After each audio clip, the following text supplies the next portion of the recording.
So I would like to ask some question from you. Since you are in the best engineering college, PSIT, what are your views? What are your views on PSIT, sir?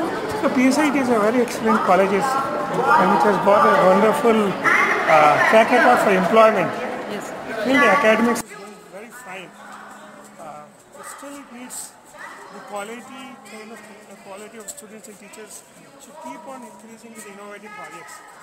Okay? Yes. So some days yes. we'll do. Yes? So every year PSIT get the awards, medals from AKTU University, and this year also you have awarded gold medal and meritorious student with PSIT.